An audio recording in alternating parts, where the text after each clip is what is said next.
ഉരുളക്കിഴങ്ങ് ഇഷ്ടമല്ലാത്തവർക്കും വീട്ടിൽ ട്രൈ ചെയ്യാവുന്ന സിമ്പിളും അതുപോലെ ടേസ്റ്റിയുമായിട്ടുള്ള ഒരു വിഭവമാണ് നമ്മളിന്ന് ട്രൈ ചെയ്യാൻ വേണ്ടി പോകുന്നത്. അതിനായിട്ട് ഉരുളക്കിഴങ്ങ് ദേ ഈ ഒരു രീതിയിൽ ചെറുതായിട്ട് അരിഞ്ഞെടുക്കുക. അതിലേക്ക് ആവശ്യത്തിന് ഉപ്പും മഞ്ഞൾപ്പൊടിയും ഇട്ട് മാറ്റി വെക്കാം. ഒരു ചീഞ്ചട്ടിയിലേക്ക് വെളിച്ചെണ്ണ ഒഴിച്ചിട്ട് നല്ല നാടൻ കരിവേപ്പില ഇട്ട് കുറച്ച് ചെറുതായിട്ട് അരിഞ്ഞ സവാളയും കൂടി ഇട്ട് നല്ലോണം തന്നെ ഒന്ന് വഴറ്റിയെടുക്കുക. അതിലേക്ക് കുറച്ച് പച്ചമുളകും കൂടി ഇട്ട് കൊടുക്കുക. അതിനുശേഷം നല്ലോണം വഴണ്ടി വരുമ്പോൾ നമ്മളിതിലേക്ക് നേരത്തെ മാറ്റി വെച്ച പൊട്ടിച്ചതും കൂടി ഇട്ട് കൊടുക്കുക. അതിലേക്ക് ഒരു 3 ടേബിൾ സ്പൂണോളം നമ്മുടെ തേങ്ങ ചിരവിയതും കൂടി ആഡ് ചെയ്ത് കൊടുക്കുക.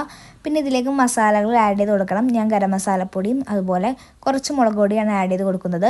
നിങ്ങൾക്ക് വേണമെങ്കിൽ ഓപ്ഷണലായിട്ട് നമ്മുടെ ചിക്കൻ മസാല ഒക്കെ ഇട്ട് കൊടുക്കാം.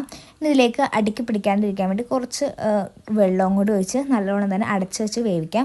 നോൺ സ്റ്റിക്കിൻ്റെ ഇതാണെങ്കിൽ നമുക്ക് വെള്ളം ഒഴിക്കേണ്ട ആവശ്യമില്ല. അങ്ങനെ അടച്ച് വെച്ച് വേവിച്ച് ഓക്കെ ആയിട്ടുണ്ട്. നമുക്ക് ചോറിൻ്റെ കൂടെ കഴിക്കാൻ പറ്റിയ ഒരു അടിപൊളി ഒരു ഒലുത്താണിത്.